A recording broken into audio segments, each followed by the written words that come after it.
ocasiones, la Iglesia Bíblica Internacional, IBI, nuestra iglesia, nosotros vamos a dejar el primer día del primer domingo del mes para recoger lo que es nuestra ofrenda, y al mismo tiempo también vamos a preparar nuestros corazones para poder recibir la cena del Señor. Eso va a quedar establecido. Como iglesia no vamos a estar pasando ofrenda reunión tras reunión, porque no es nuestro sentir generar de esa forma.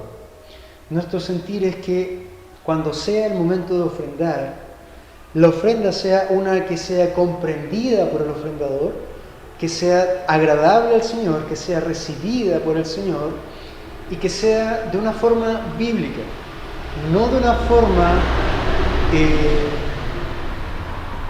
de opresión, no acusando de maldiciones o poniendo cargas que no sean correctas sobre la congregación. Es por ello que el tema de hoy es ¿cómo debo dar? ¿Cómo debo dar? Este mensaje va a quedar grabado también y va a quedar en nuestra página web para poder referenciarlo a otros que aún no han oído esto, para que puedan oírlo y prepararse cuanto sea necesario el tiempo de dar, ¿ya? Con la creciente aparición de los apostólogos, no sé si han escuchado eso, apóstoles, hombres que dicen ser apóstoles, pero son lobos rapaces entre las ovejas, apostólogos modernos como Cach Luna, Guillermo Maldonado y otros lobos rapaces de Enlace TV, si alguna vez lo han visto, que han ensuciado y corrompido a la iglesia, entre comillas la iglesia, con su teología de la prosperidad, de sus coberturas espirituales pactadas con dinero, de su comprar sin dinero de una forma no entendida, de su decláralo y recíbelo, de ser cabeza y no cola, etc. Tantas cosas que se están diciendo hoy día en tantos lugares, en este mismo ahora, iglesias o pseudo iglesias donde tocan 1 hora o 2 horas una alabanza para hacer la cuota, para que venga el predicador con la palabra, donde tú pones el ofrendero o la canasta, y si esa canasta no cumple una cuota, se siguen tocando alabanzas para que la gente pueda pagar y el predicador salga a dar la palabra. Eso no es bíblico.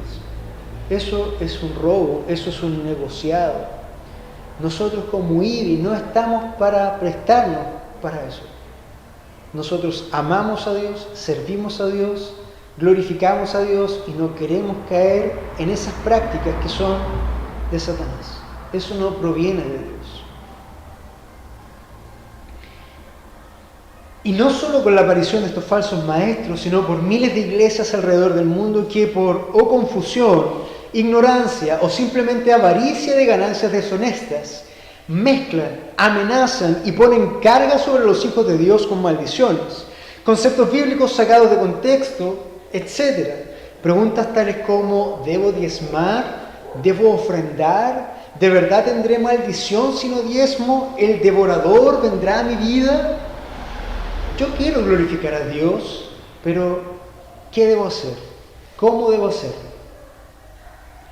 Para comenzar, vamos a hacer un breve análisis al diezmo bíblico del Antiguo Testamento. Cuando tú muchas veces escuchas el diezmo hay que dar el diezmo, le robaste a Dios, el 10% de todo lo que ganas mensualmente es para el Señor, no le robes al Señor. Lo hemos escuchado muchas veces, en muchas instancias, en muchas iglesias, en forma transversal, en muchas latitudes. Pero ahora lo que queremos hacer es específicamente tomar la Escritura y hacer un análisis no tan detallado, pero sí que nos va a servir para comprender efectivamente el diezmo bíblico del Antiguo Testamento. Antes de comenzar, entonces, debemos ampliar el concepto del diezmo del Antiguo Testamento como algo bíblico. ¿El diezmo es bíblico? Sí, es bíblico. ¿Está en la Escritura? Sí, está en la Escritura. Veamos en qué contexto está ahora. ¿Saben que el diezmo bíblico del Antiguo Testamento iba más allá de un solo diezmo? Primera cosa que debemos saber. El diezmo que nosotros conocemos, el de Israel, no era un solo diezmo, era más de un diezmo. Era más allá de un solo impuesto correspondiente al 10% de lo prosperado. Debemos aclarar que habían no uno, no dos, habían tres diezmos. En la nación de Israel, en el tiempo del Antiguo Testamento, habían tres diezmos. Tres diezmos legales y obligatorios para el pueblo de Israel. Esto, aunque lo vamos a ver de diferentes perspectivas, lo vamos a profundizar de la perspectiva de la carga de impuestos sobre una nación, la nación naciente de Dios, y si esto, el diezmo o los diezmos, tienen algún asidero para poder ser extrapolado como principio para que la iglesia de Dios se mantenga diezmando. Eso es lo primero que vamos a hacer.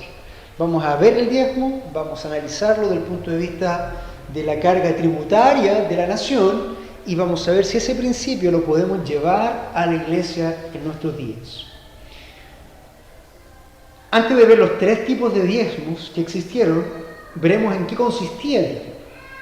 Levítico 27, 30 al 32 nos dice lo siguiente y va desglosando. Así pues, primero, todo diezmo de la tierra, de la semilla de la tierra y del fruto del árbol es del Señor, es cosa sagrada al Señor.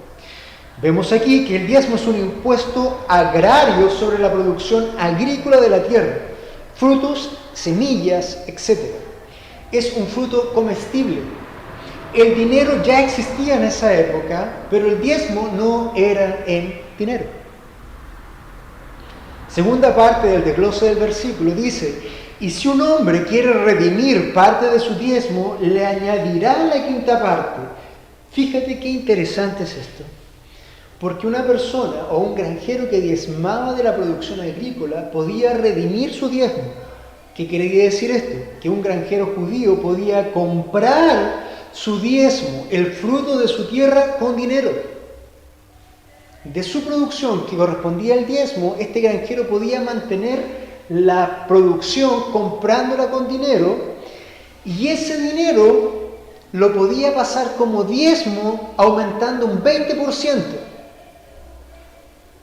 Cuando pasaba ese dinero aumentado en un 20%, se tomaba el dinero y con el mismo dinero se volvía a comprar alimento. Interesante.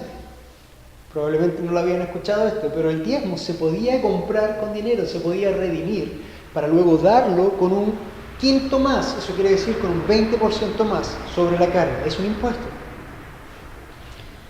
Tercero, dentro del mismo versículo de Levítico 27, 30 al 32, dice: todo diezmo del ganado o del rebaño, o sea, de todo lo que pasa debajo del cayado, la 10ª cabeza será cosa consagrada al Señor. El cayado, sin duda, es la herramienta del pastor cuando cría las ovejas, de la producción ganadera. Por lo tanto, pasaba 1, 2, 3, 4, 5, 6, 7, 8, 9. La 10ª cabeza que pasaba bajo el cayado era diezmo para el Señor. Esa cabeza, ese oveja, cordero, lo que fuese, el 10º le pertenecía al Señor. Vemos entonces que el diezmo era un impuesto ganadero sobre la producción del ganado. Era en ganado y también para mantención. Vemos aquí, una vez más, no es en dinero. Por lo tanto, de esta primera análisis que le hacemos al diezmo en el primer acercamiento, vemos que el diezmo bíblico del Antiguo Testamento siempre consistió en frutos de la tierra o en animales, no en dinero.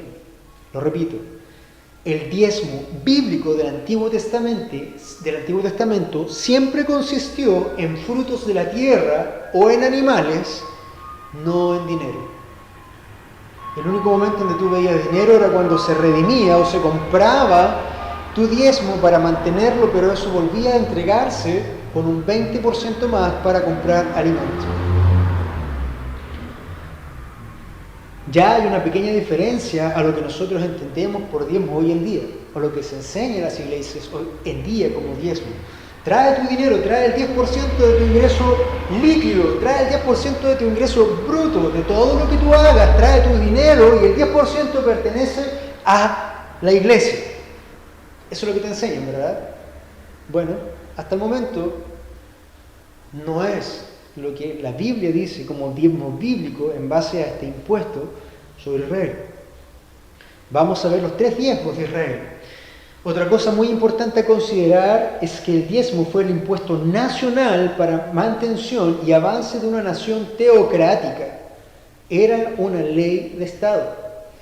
El diezmo, mis queridos, no era algo voluntario. El diezmo era una imposición por ley para un Estado teocrático. Era obligatorio.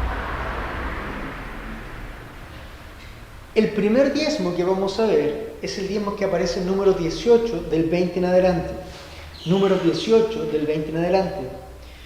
Y a este le vamos a llamar primer diezmo o diezmo levítico y correspondía al 10%. El primer diezmo o el diezmo levítico que correspondía al 10%. Números 18-20 dice: entonces el Señor dijo a Aarón: no tendrás heredad en su tierra, ni tendrás posesión entre ellos. Yo soy tu porción y tu herencia entre los hijos de Israel. Y he aquí que yo he dado a los hijos de Leví todos los diezmos en Israel por heredad, a cambio de su ministerio, en el cual sirven, el ministerio de la tienda de reunión. Porque el diezmo, el 24, dice 18-24, dice: porque el diezmo de los hijos de Israel, el cual ofrendan como ofrenda al Señor, yo lo he dado a los levitas por heredad. Por tanto, he dicho en cuanto a ellos: entre los hijos de Israel no tendrán heredad. Y si examinas número 18-31, dice: lo comeréis en cualquier lugar, vosotros y vuestras casas, porque es vuestra remuneración a cambio de vuestro ministerio en la tienda de reunión.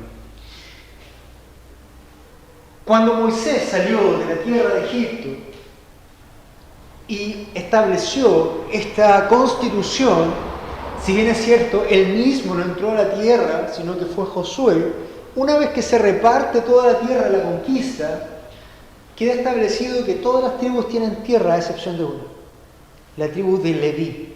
Y la tribu de Leví no tiene tierra porque es una tribu consagrada al servicio del Señor. Por lo tanto, todo el diezmo que da la nación como un impuesto obligatorio va para las arcas de Leví en alimentos, porque ellos no tienen tierras. Por lo tanto, toda la nación debía diezmar para mantener a la tribu de Leví. Incluso los levitas después diezmaban incluso de su 10%. ¿Qué quiere decir esto? Que el diezmo era para mantención y en alimento para estos levitas que no tenían tierra. Todo el resto tenía producción agrícola, todo el resto tenía producción ganadera. Los levitas, su parte era el Señor. Por lo tanto, la alimentación que era de ellos no era por la producción que ellos mismos hacían trabajando, sino que estaban dedicados a la obra y recibían de todo el resto de las otras tribus su mantención. Ese, amados, ese era el impuesto del diezmo levítico. Por lo tanto, si ves hoy día, un pastor en la iglesia no es un levita. Un pastor en la iglesia no es un sacerdote. No estamos en el tiempo de Israel, no estamos en la ley de Israel, no estamos en la nación de Israel. Esta constitución nacional de Israel como carga impositiva no es algo que nosotros tengamos que llevar hoy como iglesia. Primer diezmo entonces, a grosso modo, nos vamos a profundizar. Hay muchos otros versículos, pero no vamos a profundizar más allá. Queremos ir pasando un poco más rápido. Vamos a ver el segundo diezmo o la ley del diezmo anual. El segundo diezmo o la ley del diezmo anual, tú la pueden encontrar en Deuteronomio 14, del 22 al 26. Y si entiendes aquí, ya no tenemos que el diezmo es un 10% solamente. Encontramos aquí una carga extra, por lo tanto ya ascendería por lo menos a un 20%. Por lo menos. Carga anual dividida en partes. Dice: diezmarás fielmente todo el producto de tu sementera, lo que rinde tu campo cada año. Y si lo separamos, primero dice: y comerás en la presencia del Señor tu Dios, en el lugar que Él escoja para poner allí su nombre, el diezmo de tu grano, de tu mosto y de tu aceite, y los primogénitos de tus vacas y tus ovejas, para que aprendas a temer siempre al Señor tu Dios. Y una segunda parte, en el versículo dice, mas si el camino es tan largo para ti que seas incapaz de llevar el diezmo por estar lejos en el lugar donde el Señor tu Dios escoja para poner allí su nombre, cuando el Señor tu Dios te haya bendecido, entonces lo cambiarás por dinero. Y atarás el dinero en tu mano, irás al lugar del Señor tu Dios escoja, y podrás gastar el dinero en todo lo que tu corazón apetezca, en vacas u ovejas, en vino o sidra, en cualquier otra cosa que tu corazón desee. Allí comerás en la presencia del Señor tu Dios y te alegrarás tú y tu casa. Fíjate en este gran detalle del segundo diezmo, el diezmo de la ley del diezmo anual. Es un diezmo que está a la producción anual de tu tierra, de la tierra de los granjeros judíos. Dice, y comerás en presencia del Señor en el lugar que Él escoja para poner allí su nombre. Ese diezmo tú lo tenías que llevar, o había que llevarlo, esta carga agrícola, a algún lugar específico, no constante, sino que Dios, de alguna forma, a través de sus hombres, de sus sacerdotes, de sus levitas, iba informando a dónde Él quería el diezmo anual en ese año. La parte B dice, si el camino es tan largo para ti, o sea que podías tú estar viviendo en una provincia de Israel y el diezmo tenías que llevarlo a otro lugar, en vez de llevar toda la carga de animales o de producción del fruto, dice que tú lo podías vender y llevar el dinero, porque es más liviano llevar dinero que toda una producción, ¿verdad? Llevar el dinero, pero dice que a donde llegaras o a donde fuera la ofrenda, tú ibas a comprar con ese dinero y dice, y podrás gastar el dinero en todo lo que tu corazón apetezca. Fíjate aquí, el diezmo está en tu mano y tú estás comprando todo lo que tú quieras. Dice, puedes comprar vacas, puedes comprar ovejas, puedes gastarlo en vino o sidra. Para aquellos que están complicados con el vino, fíjate que el Señor les permitía comprar vino o sidra, incluso con su dinero, con el dinero que era del Señor, o en cualquier otra cosa que tu corazón desee. Y después dice, y allí comerás en presencia del Señor tu Dios y te alegrarás tú y tu casa. Quiero que entiendas, amado, que el diezmo anual es una fiesta. Es una fiesta en honor a Dios, donde podías disfrutar junto a los tuyos los diezmos del Señor. Dios daba los suyos como un refrigerio para alegrarlos. Era el diezmo de Dios, pero el diezmo lo comía y lo gastaba aquel que llevaba el diezmo y hacía una fiesta para su hogar, dice, y te alegrarás tú y tu casa. Y sabemos que cuando la Biblia habla en ese tiempo de tú y tu casa, no era solamente la esposa y los hijos, sino que eran los siervos, el extranjero o cualquiera que estuviera bajo tu techo. Era una fiesta que honraba al Señor. ¿Dios quiere tu dinero? No, Dios ahí quería que tú o que ellos se gozaran del Dios que tenían. Ese Dios que les daba la mantención, ese Dios que los prosperaba todo el año. Ese mismo Dios, Él quería bendecir con los diezmos a la nación para tener una fiesta que le diera honor y pudieran gozarse en el Señor. ¿Has visto tú eso hoy día en la iglesia? ¿Has visto que tú puedas dar tu diezmo y después puedas tomarlo para comprar a fin de año y hacer una fiesta para alabar al Señor y decir, vamos, gocémonos todos en el Señor porque Dios es bueno, porque Dios me ha prosperado, entonces yo voy a tomar mis diezmos y vamos a hacer fiesta, vengan, devuelvan los diezmos para que podamos gastarlo en eso? ¿Has visto alguna vez eso en una iglesia? Yo no.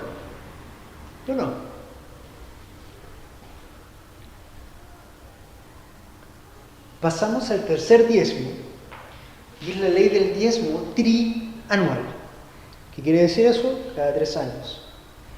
El primer diezmo era el diezmo levítico, 10%. El segundo diezmo era el diezmo de la ley anual, 20%. Y ahora cada 3 años hay un diezmo más. O sea, si dividimos eso, tenemos un total de un 23,3% periódico. O sea, el diezmo no es 10%. Vamos en el 23,3%. Deuteronomio 14, por favor, 28, 29. Insisto, este estudio no es un estudio tan profundo porque queremos llegar al corazón de cómo nosotros debemos dar. Ese es el punto. Deuteronomio 14, 28 al 29 nos dice: al fin de cada tercer año sacarás todo el diezmo de tus productos de aquel año y lo depositarás en tus ciudades. Fíjate aquí cómo desglosamos.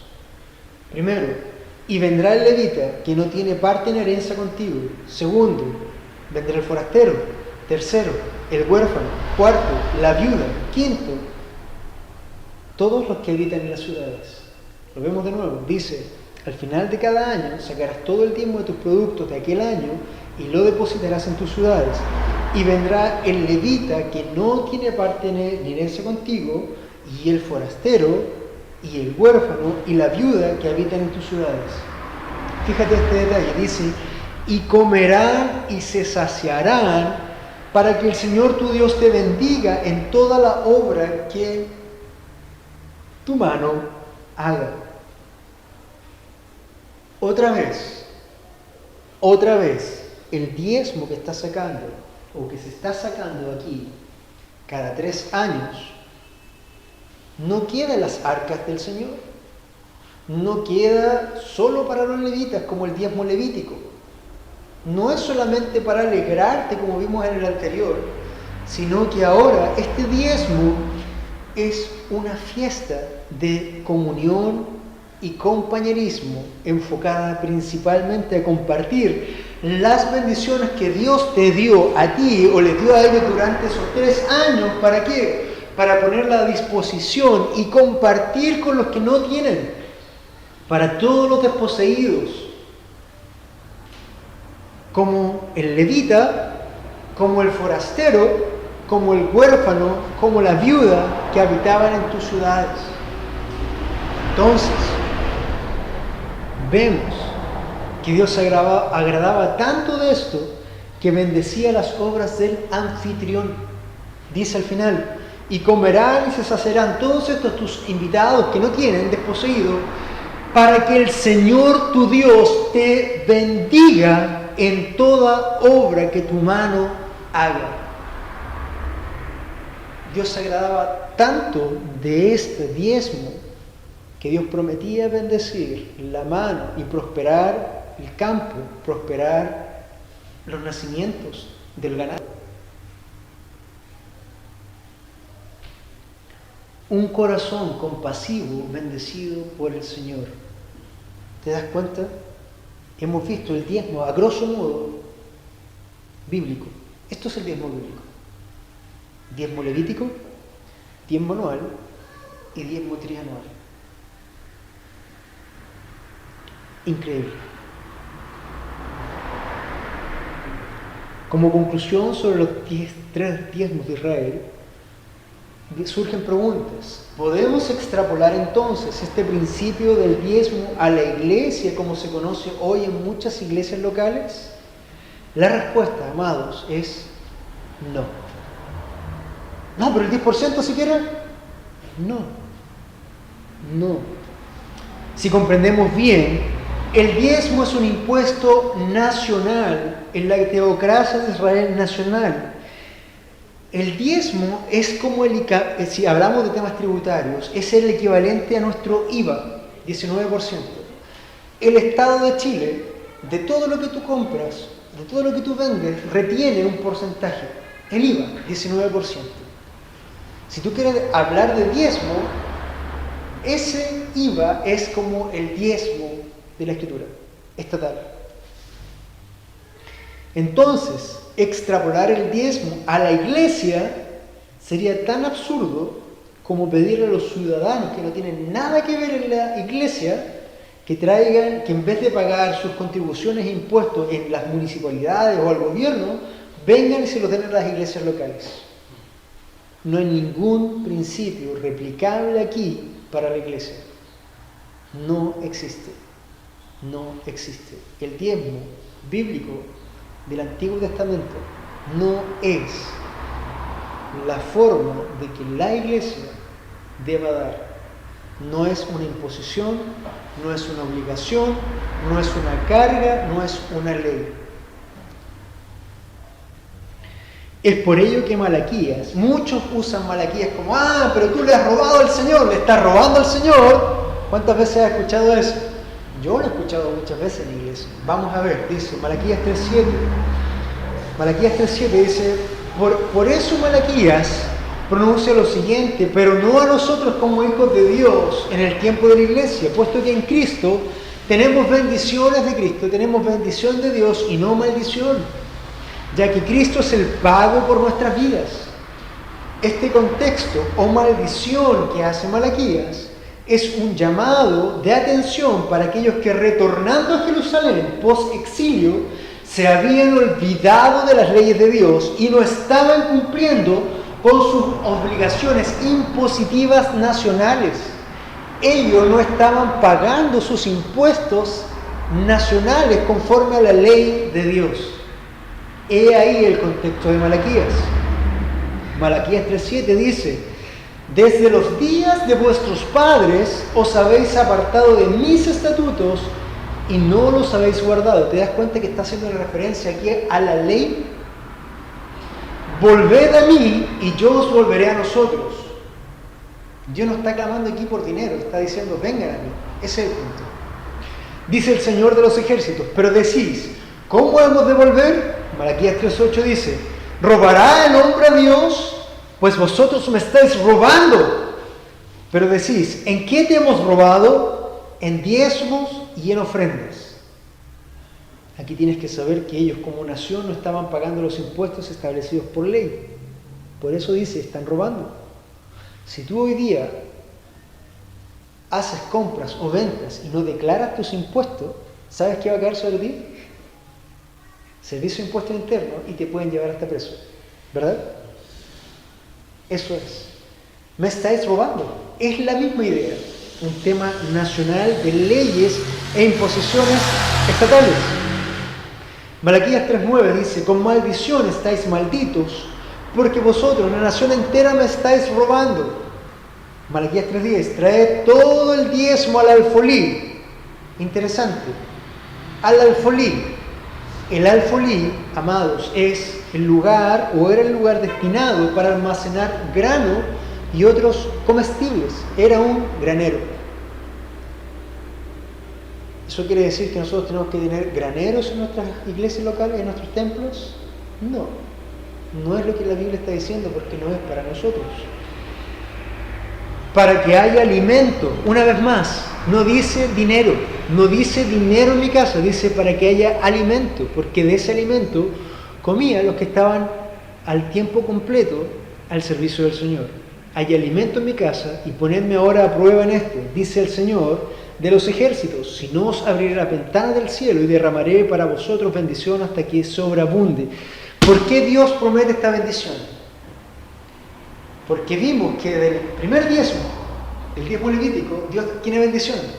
Del segundo diezmo, del diezmo anual, que era para gozarse y alegrarse con la familia, Dios tenía bendición.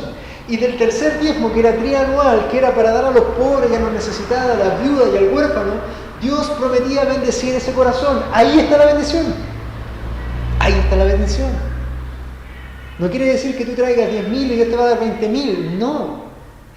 Ni siquiera es eso. Ni siquiera está hablándonos a nosotros. Eso era ahí. Por vosotros reprenderá, dice, para que haya alimento en mi casa y ponedme ahora a prueba, eso ya lo acabamos de ver. Malaquías 3.11 dice: por vosotros reprenderé al devorador. Y aquí otra vez te dicen: hermanos, si ustedes no diezman al Señor su 10% de su sueldo base, ni siquiera del líquido, va a venir el devorador a sus vidas. Y va a venir enfermedad, va a venir pobreza, va a venir cualquier cosa que ustedes no esperan, y el devorador se va a llevar ese 10% si tú no lo traes a la iglesia. También lo he escuchado muchas veces. Ahora, ¿qué es el devorador? El devorador no es más que la langosta o cualquier plaga que pueda venir sobre una cosecha agrícola. Porque el diezmo era en productos. Por lo tanto, cuando Dios dice, reprenderé al devorador, en este contexto del retorno post-exílico a Jerusalén, Dios prometía que los cultivos y las cosechas iban a estar o se iban a mantener sanas, que no iban a estar afectadas o contaminadas con langostas, pulgones u otras cosas que pudieran dañar su cosecha, por lo tanto iban a tener una cosecha plena. ¡Wow! ¿Qué pasa entonces en las iglesias hoy día? Van a venir los saltamontes y el pastor va a salir con un matamoscas detrás del... Como tú pagaste tu diezmo, va a salir matando a los saltamontes para que no te vengan y te quiten el dinero. No. Es un absurdo, ¿verdad? Por vosotros reprenderé al devorador. Esto es la langosta, para que no os destruya los frutos del suelo. De hecho lo dice, para que no os destruya los frutos del suelo. No dice tu dinero en el bolsillo, tu cuenta bancaria, tu salud. Dice los frutos del suelo. Ni vuestra vid en el campo será estéril. Frutos vid, dice el Señor de los ejércitos. Vamos a ver. Vamos a tener aquí pastores que hasta el momento van a decir, me convence tu argumento. No estamos en el tiempo de la ley, pero ¿acaso nunca viste que Abraham antes de la ley dio diezmos? ¿No viste que Jacob dio diezmos? Entonces, ¿cómo tú, hombre, osas decir que no hay diezmo para la iglesia hoy? Vamos a examinar eso. Génesis 14, 17 al 24. El diezmo de Abraham. El diezmo de Abraham. Nos ponemos en el contexto. Abraham era un hombre rico, patriarca, bendecido por Dios. Llega un momento donde tiene tanta tierra que se separa con su sobrino Lot. Su sobrino se va hacia Sodoma. Viene una guerra. En esa guerra toman prisionero a su siervo Lot. Y aquí empieza este contexto. Entonces dice, el 17 en adelante, a su regreso después de derrotar a Kedorlaomer, y a los reyes que estaban con él, salió a su encuentro el rey de Sodoma en el valle de Sabe, es decir, el valle del rey. Entonces, hasta aquí tienes que entender que Abraham tomó a 300 hombres y fue a la guerra y ganó con 300 hombres una guerra que 5 reyes no pudieron vencer. Abraham estaba con Dios. Ya aquí Abraham había vencido. Abraham había liberado a su siervo, tenía todos los despojos, él había triunfado. Este es el contexto. Entonces Melquisedec, rey de Salem, sacó pan y vino. Melquisedec, pan y vino. ¿Te recuerdas quién saca pan y vino? ¿Quién usa pan y vino siempre? Dejémoslo ahí. Él era sacerdote de Dios Altísimo y lo bendijo diciendo: bendito sea Abraham, del Dios Altísimo, creador del cielo y de la tierra, y bendito sea el Dios Altísimo que entregó a tus enemigos en tu mano, y le dio a Abraham el diezmo de todo. ¡Ahí está! ¿Pudiste verlo? Abraham le entregó el diezmo de todo. Por lo tanto, nosotros tenemos que venir y entregar el 10% de todo lo que nosotros generemos en nuestro trabajo para la iglesia. Fin. Bíblico. A ver, analicemos un poco más. Abraham era un hombre muy rico en tierras, ganados y productos agrícolas. ¿Cierto? Sí, lo era. Pero Abraham no dio diezmo de nada de su patrimonio personal. Ni un grano, ni una oveja fue diezmada por Abraham aquí. Ni del producto de su tierra o de sus animales, sino que Abraham dio el diezmo del botín de guerra que trajo de la victoria que Dios les dio. El diezmo que está dando Abraham aquí es el diezmo solamente del botín de guerra que trajo por la victoria.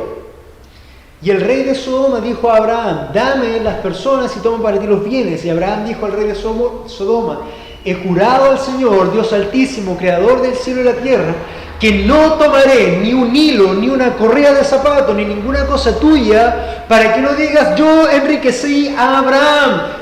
Señor, ¿Cuánto nos gustaría escuchar esto de pastores o apóstoles hoy día? Hermanos, yo quiero decirles que yo no voy a tomar ni una correa de sus zapatos, ni un reloj, ni ninguna cosa suya, para que no digan que ustedes me enriquecieron, sino el Señor.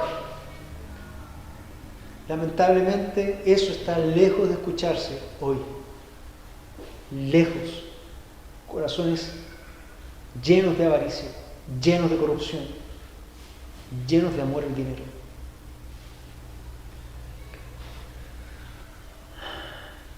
Abraham tomó el diezmo para Dios, pero no se quedó con nada para sí mismo de ese botín. Nada. Tomó el diezmo, lo entregó a Melquisedec, pero él no tomó nada para sí. ¿Le correspondía? Sí, pero no tomó nada, nada. Dice, nada tomaré excepto lo que los jóvenes han comido y la parte de los hombres que fueron conmigo. Aner, Escol y Manré. Ellos tomarán su parte. Abraham no tomó nada de aquí. Abraham no está dando un diezmo constante aquí. Abraham no está dando un diezmo por cada producción agrícola o animal de su patrimonio. De hecho, nunca más se ve eso en la vida de Abraham. Pero sí se ve su vida llena de ofrendas y sacrificios. Aquí no hay principio de diezmo periódico extrapolable a la iglesia. Ahora, cuando este episodio se cita en Hebreos 7, si pueden acompañarme a Hebreos 7 del 1 al 10, Hebreos 7 del 1 al 10, el punto central en Hebreos y en la narración es que Jesús está preencarnado en la figura de Melquisedec. Ok, ¿qué pasó aquí? Cuando Abraham viene y da los diezmos de todo Melquisedec, dice, Melquisedec es el rey de Salem. ¿Tú sabes qué significa Salem? Salem significa paz. Melquisedec es el rey de paz. ¿Quién es el rey de paz según Isaías? El Mesías que venía, Jesucristo. Melquisedec es la preencarnación de Jesucristo. Lo que está haciendo Abraham es entregándole los diezmos de todo a Melquisedec, Jesucristo o Dios Hijo preencarnado. Fíjate lo que hacía Melquisedec, era sacerdote del Dios Altísimo. ¿Qué es Jesús hoy? Sumo sacerdote del Dios Altísimo. Es exactamente lo mismo. Por lo tanto, el punto de Hebreos 7 no es decir que había que darle diezmos a Dios, sino que estaba mostrando que aún Abraham, que tenía las promesas, Abraham, que era el más grande de los hombres porque Dios había hecho un pacto con él, aún Abraham estaba reconociendo como mayor a Melquisedec o Jesucristo en su tiempo y estaba entregando todo. ¿Por qué? Porque siempre el menor, en este caso Abraham, es bendecido por el mayor. ¿Quién era el mayor aquí? Melquisedec o Dios Hijo. ¿Se dan cuenta? Aquí no hay ninguna instrucción de diezmo. Simplemente está mostrando que Jesús es mayor que Abraham. Y ese es el principio de Hebreos. Jesús es mayor que el pacto, Jesús es mayor que Abraham, Jesús es mayor que Moisés, Jesús es mayor que todos. Jesús es sumo sacerdote. Ese es el libro de Hebreos. Entonces, ¿el diezmo que dio Abraham es extrapolable a nosotros como iglesia? No. Por mucho que queramos decir, oye, pero ¿cómo los obligamos a dar entonces un 10%? No tienes por qué obligarlos. El pastor que está ahí complicado con su plata dice, chuta, todavía me queda algo, pero falta el diezmo de Jacob. Ahí sí, Jacob diezmó. Tú puedes verlo, Jacob diezmó. Génesis 28, 16 al 22. Veamos este diezmo de Jacob. Dice la escritura del 28, del 16 al 22, dice, despertó Jacob de su sueño y dijo, ciertamente el Señor está en este lugar, y yo no lo sabía. Y tuvo miedo y dijo, cuán imponente es ese lugar. Esto no es más que la casa de Dios, y esta es la puerta del cielo. Y se levantó Jacob muy de mañana y tomó la piedra que había puesto en la cabecera, lo erigió por señal y derramó aceite por encima, y aquel lugar le puso por nombre Betel, aunque anteriormente el nombre de la ciudad había sido Luz. Entonces hizo Jacob un voto diciendo: si Dios está conmigo y me guarda en este camino en que voy, y me da alimento para comer y ropa para vestir, y vuelvo sano y salvo a casa de mi padre, entonces el Señor será mi Dios, y esta piedra que he puesto por señal será casa de Dios, y de todo lo que me des te daré el diezmo. Ahí está, ¿lo encontraste? Tenemos que diezmar. Ahí está, Jacob, de la tribu, de ahí nació Israel, tenemos que diezmar. No. Esto no es más que la costumbre pagana que traía Jacob y que consistía en pactar con una deidad, cualquiera fuera la deidad. Ellos tenían Dios, eran paganos, daba lo mismo el Dios. Era la práctica. De hecho, es una práctica común. Virgencita, si tú me sanas hoy, yo voy a pagar mi manda. Esto es lo que está haciendo Jacob. Venía a prometerle, a cambio de protección, bendiciones y prosperidad, el pago de una retribución. Jacob no está reconociendo a su Dios, no, sino que está haciendo una promesa condicional al cumplimiento de esta deidad. Y si lo cumple, entonces sí va a ser su Dios. Amados, aquí no hay un principio extrapolable a la iglesia de diezmos. Es un tema bien, quise hacer un resumen, pero la verdad es que es bien complicado hacer un resumen de esto porque es tan amplio y tanto la confusión que hay que seguimos avanzando. Para terminar lo que es el diezmo, los ejemplos de los fariseos. Vamos a tomar solamente un pasaje que es Lucas 11:42, que nos dice, hablando Jesús: mas ¡ay vosotros fariseos, porque pagáis el diezmo de la menta y la ruda y toda clase de hortaliza, y sin embargo pasáis por alto la justicia y el amor de Dios? Pero esto era lo que debíais hacer, haber practicado sin descuidar lo otro. Si bien este pasaje, como algunos otros, está inserto en el Nuevo Testamento, Jesús hablando incluso, el contexto de lo que ocurre está bajo la ley. En este punto, el diezmo no es más que una excusa para jactarse de una parte de la ley por parte de los fariseos, pero descuidaban otras partes muy importantes de la ley. Cuando Jesús les dice, pero esto debías haber practicado sin descuidar lo otro, hay muchos pastores que se toman de esta frase para decir, ¿viste? Jesús mismo dijo que sin descuidar lo otro. Y eso era los diezmos, porque ellos diezmaban todo, por eso tenemos que seguir diezmando hoy en día. No, cuando Jesús dice sin descuidar lo otro, es porque aquí el diezmo sigue siendo un impuesto nacional judío, tal como lo vimos al principio. Bajo el Imperio Romano todavía estaba la ley de Israel.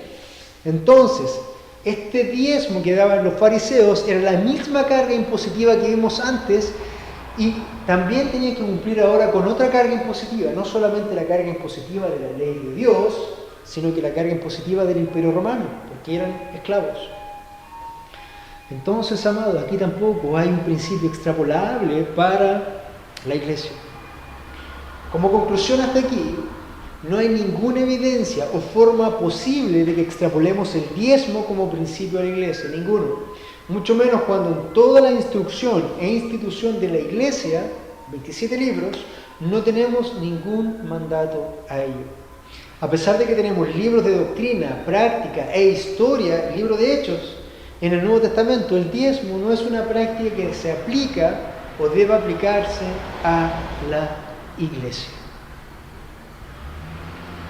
Cerramos el primer punto, llegamos a la primera conclusión: quedas libre de la maldición del diezmo, no estás obligado a diezmar, no estás obligado a tener sobre tus hombros aquel temor de que le has robado a Dios, ni que va a venir el devorador a tu vida, ni nada de ello. Gloria a Dios por ello, gloria a Dios por su palabra. Rápidamente, para poder cerrar, vamos a ver ahora sí los principios que a nosotros nos deben guiar a dar. Si no hay diezmo, entonces, ¿qué y cómo debo dar en la iglesia? Una cosa que establecemos aquí es que no hay un diezmo obligatorio para la iglesia. Nunca lo ha habido para la iglesia, sí para Israel. Pero si entendemos que a través de toda la Escritura se nos llama a dar, a adorar, a glorificar a Dios con nuestras ofrendas y ser agradecidos de Él por cuanto nos permite administrar. Y digo administrar porque la Biblia dice en Salmo 24:1, del Señor es la tierra y todo lo que hay en ella, el mundo y los que en Él habitan. Todo lo que tú tienes, todo lo que tú piensas que estás generando, ganando, no te pertenece, es del Señor. Dice la Escritura, de la tierra y todo lo que hay en ella, todo es del Señor, todo es del Señor. Ese es un principio básico, todo es del Señor. Por lo tanto, lo que nosotros tenemos es para administrar. Algunos principios del por qué damos en la iglesia. Primero, damos voluntariamente porque conocemos al Dios que servimos.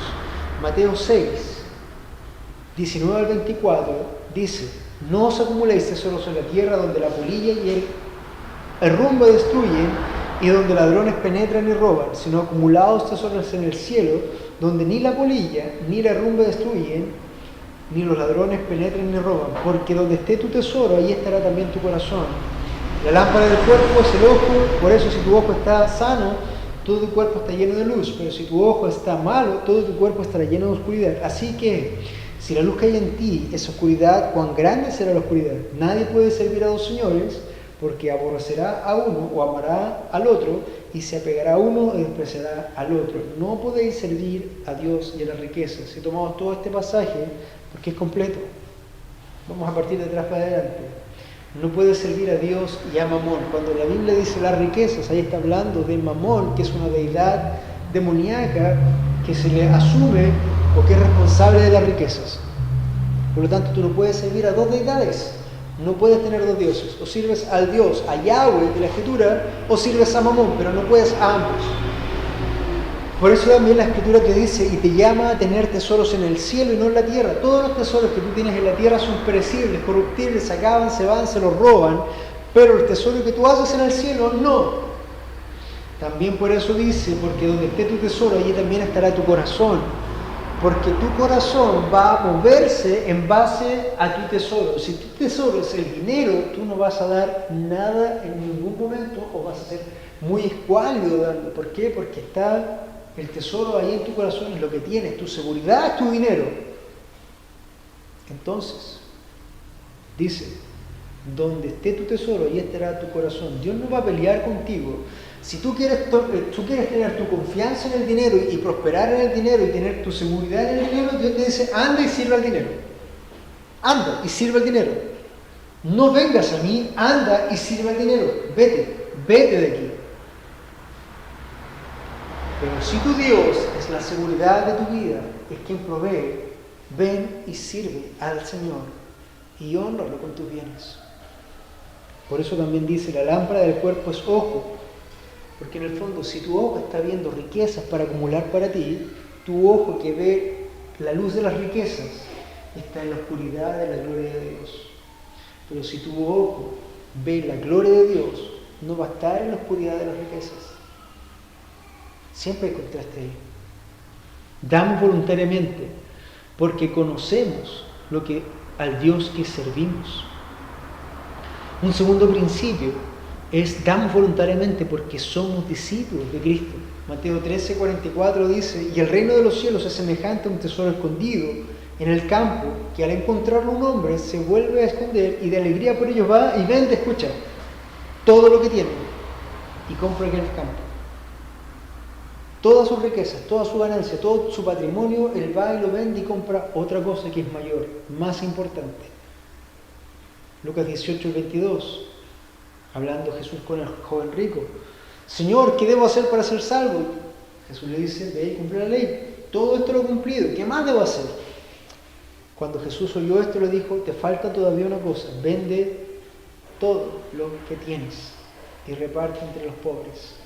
Y tendrás tesoro en el cielo y ven y sígueme. Y el principio de damos voluntariamente porque somos discípulos de Cristo quiere decir que todo le pertenece a Él, todo lo hemos entregado a Él, hemos sido comprados por precio, nada de lo que tenemos nos pertenece, de Él es todo. Por ahí hay una aplicación que vamos a guardar en su momento para los demás que se llama el vendedor de perlas. Si alguien tuvo la oportunidad de escucharlo, esto es, de esto estoy hablando. Somos discípulos de Cristo. Tercero, damos voluntariamente porque esto prueba nuestra fe.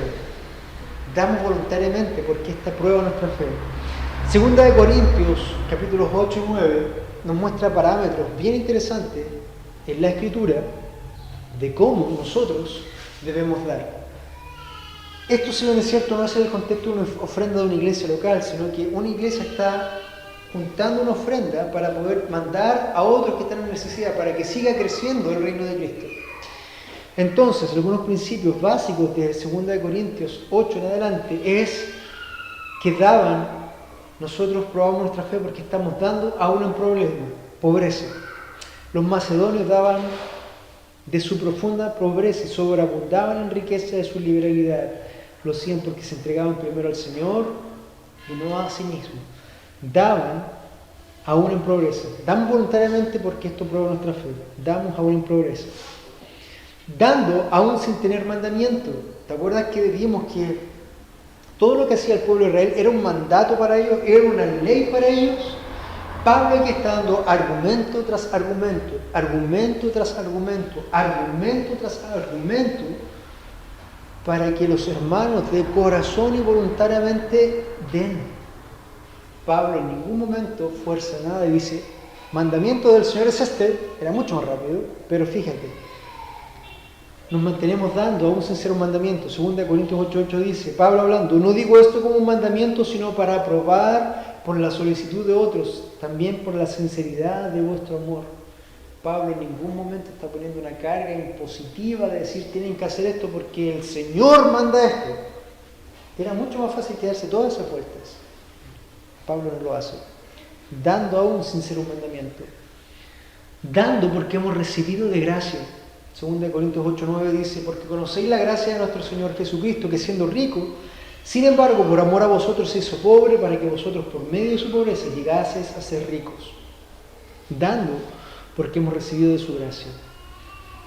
Dando para que todos seamos provistos. El 13 en adelante dice que este dar no es para la holgura de otros o para aflicción de nosotros, sino para que haya igualdad, para que si a ti te sobre y al otro le falte, tú puedas compensar en cierta forma, y si al otro le falta y a ti te sobra, puedan compensar, y así ni a ti te falta ni al otro te falta. Ese es el principio del Señor. Escrito está, el que mucho recogió no tuvo demasiado, y el que recogió poco no tuvo escasez. ¿Te acuerdas del maná?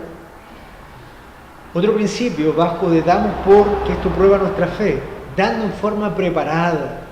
2 Corintios 9:5. Cuando Pablo mandó a los emisarios a buscar esto, lo hizo para que ellos se prepararan en su corazón y dieran una ofrenda preparada, no cualquier cosa que salió de su mente y diga, ay, ahí tampoco, no.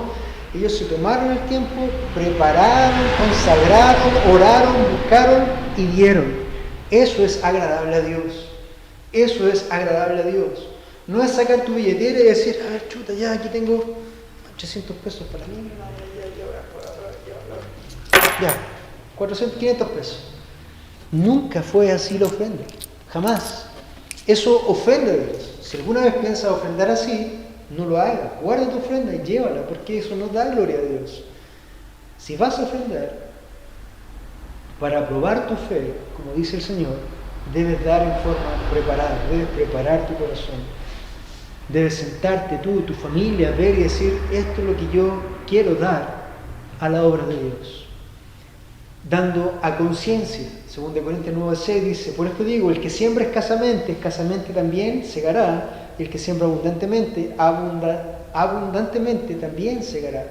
¿Quieres dar poco, hermano? Da poco. No hay problema. Puedes hacerlo. No hay mandamiento.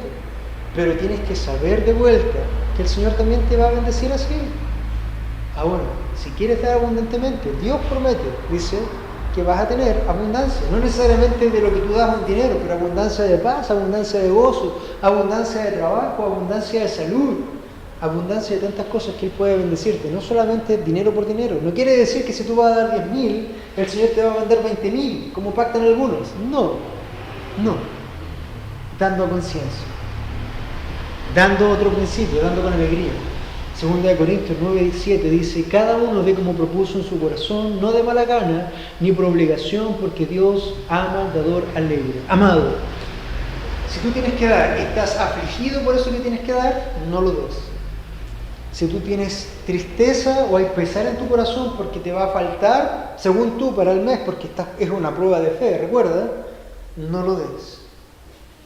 La única forma que yo te animo a dar, si te sientes obligado a darlo, tampoco lo des, porque no es el punto. Lo que des, dalo voluntariamente, dalo con alegría, no de mala gana, y como Dios propuso en tu corazón. ¿Por qué? Porque Dios ama al dador alegre. No vengas a traer una bendición que para ti va a ser una maldición. No lo hagas, guárdalo, quédate. Damos probando nuestra fe porque damos para abundar en buenas obras, dice 2 Corintios 9:8. Y Dios puede hacer que toda gracia abunde para vosotros, a fin de que teniendo siempre todo lo suficiente en todas las cosas, abundéis para toda buena obra.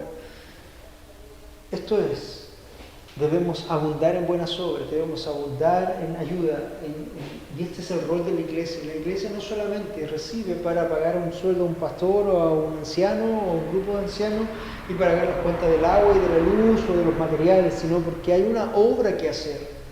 Estamos comisionados a llevar el Evangelio hasta el fin del mundo. Mateo 24:14 dice que este Evangelio será proclamado hasta el final del tiempo y después de eso vendrá el Señor. Si tu dinero y el dinero de la iglesia y los que administran el dinero de la iglesia es solamente para yo, estamos pecando contra Dios. Porque debemos hacer buena obra con ese fruto. Y eso es evangelismo. Aquí, en África, en Japón, en todo lugar. Esa es la misión de la iglesia y para eso la iglesia tiene dinero. No para hacer templos más grandes, no para tener sillas más cómodas, no para que el pastor tenga la mejor casa y el mejor auto, para que el nombre de Dios sea glorificado a través de la obra que es encomendada por Él a nosotros.